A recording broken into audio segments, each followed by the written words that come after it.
Pim Verschuren, bonsoir. Vous êtes chercheur à l'IRIS, spécialiste de l'impact du sport sur les relations internationales et co-auteur de Paris sportif et corruption chez Armand Collin. Alors, le scandale de la FIFA rebondit. On s'apprêtait à parler de Michel Platini, qui est soupçonné maintenant d'avoir touché 2 millions de francs suisses d'une façon un peu bizarre. Mais, priorité en direct, comme on dit, à l'instant, on apprend que Sepp Blatter ne veut plus démissionner de la présidence de la FIFA. On vient d'avoir ce communiqué. Sepp Blatter, qui est donc le président démissionnaire de la FIFA, dit « Je ne veux plus quitter mon poste, je n'ai rien fait d'illégal ». On rappelle que Sepp Blatter, il en est déjà à son 4e mandat à la tête de la FIFA. C'est ça, il commençait son 5e, il a décidé de laisser la place à un successeur au prochain congrès en février prochain. Mais les enquêteurs, pour la première fois vendredi dernier, l'ont accusé publiquement, ont ouvert une enquête judiciaire contre lui pour des faits de gestion déloyale. C'est le chef d'accusation qui a été retenu. Et visiblement, Blatter a des très bons avocats qui lui disent de nier tous les faits. Apparemment, il annonce qu'il n'a rien fait d'illégal, on va le voir. Cette affaire, depuis mai, évolue quasiment tous les jours. C'est un peu comme un scénario de film.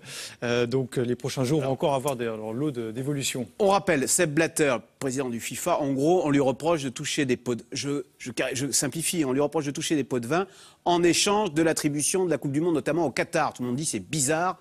Est-ce que le Qatar n'a pas acheté sa Coupe du Monde? Est-ce que Sepp Blatter n'a pas donné de l'argent pour que ce soit le Qatar qui soit... C'est ça Alors là, précisément, les faits de vendredi qui sont soulignés par les enquêteurs suisses, c'est d'une part d'avoir vendu des droits télé à un prix très inférieur au prix du marché, 5% du prix du marché, à quelqu'un qui se situe à Trinidad et Tobago, qui a ensuite pu revendre ses droits télé avec une marge de 15 millions d'euros.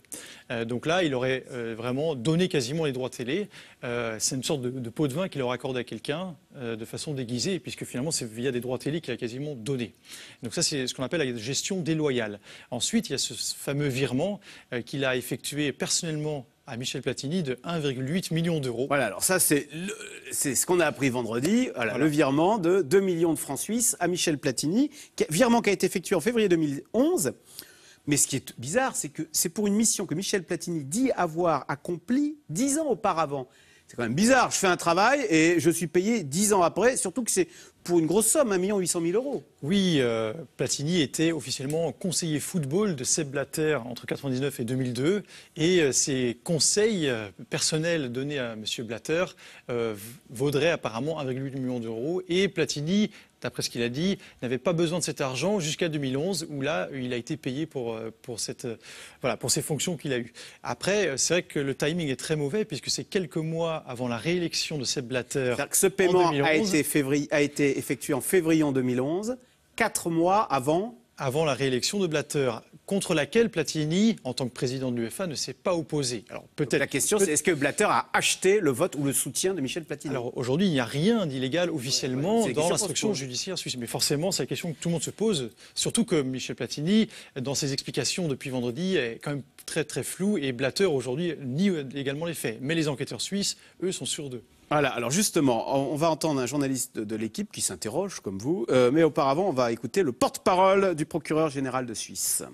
Monsieur Joseph Blatter a été questionné et interrogé en qualité de prévenu, tandis que Monsieur Platini a été entendu en qualité de personne appelée à donner des renseignements. Pourquoi cette rémunération, donc, qui correspond à ces travaux, a été perçue 9 ans plus tard, c'est-à-dire en 2011? Est-ce que c'est aussi une boule puante qui est jetée par Sepp Blatter dans les pieds de Michel Platini, parce que ces deux-là aujourd'hui se détestent? Ils se détestent alors qu'ils étaient main dans la main auparavant.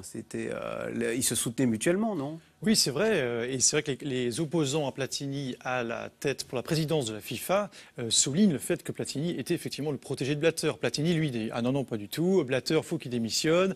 Je vais mener une véritable réforme de la FIFA. » Mais ses opposants, ils soulignent bien qu'il vient lui-même de la FIFA et qu'il n'est pas donc le meilleur homme pour mener à bien cette réforme. Aujourd'hui, Michel Platini veut la place de Sepp Blatter. Il veut être le prochain président de la FIFA en février 2016. Est-ce qu'avec cette affaire de soupçon, qu'est-ce que vous en pensez, vous? Disons que c'est un peu plus compliqué pour lui maintenant. Il va falloir qu'il se défende publiquement, car ces déclarations qui disent « non, je ne suis pas du milieu, non, je n'ai rien à voir avec ça fait 15 ans qu'il est dans ce milieu. Voilà, et il dit « moi, je serai le candidat du football et pas de la politique ». Il a dit ça mercredi dernier. 2 jours plus tard, les enquêteurs suisses publient ce virement.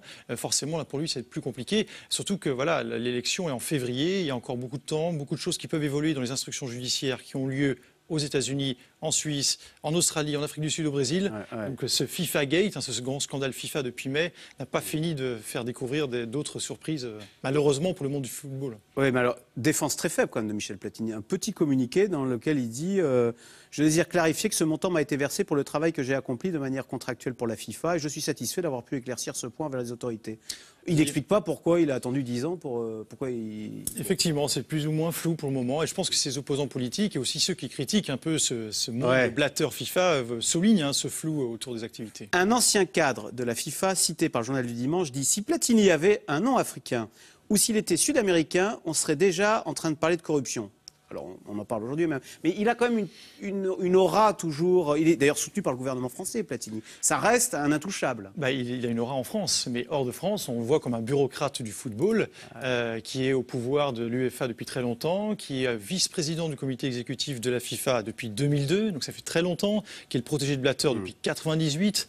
Donc c'est vrai qu'elle est hors de France, on le voit un peu comme un politicien du football comme les autres. Alors on a appris d'autres scandales aussi. Il y avait le secrétaire général de la FIFA qui, si j'ai bien compris, vendait des billets à titre personnel et il gardait tout l'argent. Voilà, bon. C'est un peu magouille et compagnie à la tête de la FIFA. Ça faisait des années que la FIFA vivait comme ça, que tout le monde le savait, mais tout ça a explosé parce que la justice américaine a décidé de mettre son nez là-dedans. Pourquoi a-t-elle décidé de mettre son nez là-dedans? Parce que les Américains ont été furieux qu'en 2022, on préfère le Qatar plutôt que les États-Unis qui postulaient. On voit la puissance quand même de cette justice américaine. Disons que c'est une théorie. Effectivement, ils sont très puissants. On l'a vu ces dernières années. Ils osent s'attaquer à des gens comme DSK, comme BNP Paribas dans le cadre des relations avec l'Iran. Volkswagen, HSBC, le blanchiment des Mexicains.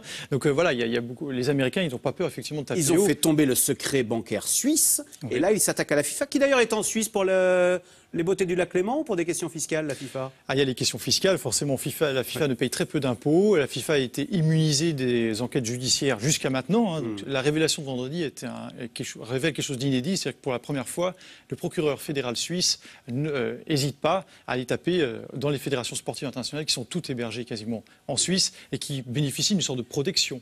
Alors, est-ce que tout cela va se terminer par un grand coup de balai avec une nouvelle instance, un nouveau nom, un nouveau patron? Et alors, si je pose cette question, est-ce qu'on peut imaginer que l'attribution de la Coupe du Monde au Qatar en 2022 puisse être remise en cause et annulée? Alors, le coup de balai, il a déjà commencé. Il y a beaucoup de membres du comité exécutif qui ont déjà été démis de leurs fonctions. Certains ont été même interpellés dans le cadre de l'enquête américaine. Quand on entend Sepp Blatter dire « je reste aux manettes », le coup de balai, Peut-être qu'il va être auditionné et interpellé dans les prochains mois. C'est vrai qu'aujourd'hui, avec cette affaire, tout va très vite. Et plusieurs têtes sont déjà tombées. Le secrétaire général, M. Valk, peut-être Platini qui va être déclaré inéligible à la course à la candidature, ce qui peut arriver. Parce qu'il y a un cabinet de déontologie, enfin il y a une instance de déontologie. La FIFA déclare certains candidats illégibles ou non. Et dans le cadre de cette affaire, elle peut aussi décider, Platini a peut-être eu des affaires louches avec l'actuel président et ce qui l'empêche de pouvoir être candidat. Sur la question pour le Qatar en 2022, il va falloir attendre la décision du nouveau président qui va prendre ses fonctions en 2016. On ne sera plus qu'à 6 ans de la Coupe du Monde. Si vous allez au Qatar aujourd'hui, vous voyez que tous les stades sont... Parce que pour vous, Blatter va rester jusqu'en 2016 ? Je ne sais pas, ça peut-être. Peut-être qu'il y aura un président intérimaire qui va être nommé, mais en tous les cas, c'est le nouveau président qui va pouvoir véritablement décider. Il ne sera pas élu avant février 2016, ça c'est sûr. Donc, mais je pense qu'on sera trop tard pour revenir en arrière sur cette décision de la Coupe du Monde, qui a beaucoup d'enjeux contractuels, de construction, et qu'il est difficile de revenir en arrière. Et donc on jouera au foot pas à plein soleil, enfin ça va être de novembre à décembre en 2022. Il fera 40 degrés. Il fera chaud quand même. Merci beaucoup Pim Verschuren, donc chercheur à l'IRIS, co-auteur de Paris Sportif et Corruption chez Armand Collin, pour nous avoir commenté ce feuilleton sur la FIFA. Merci. Tout de suite Yves Calvi, c'est dans l'air.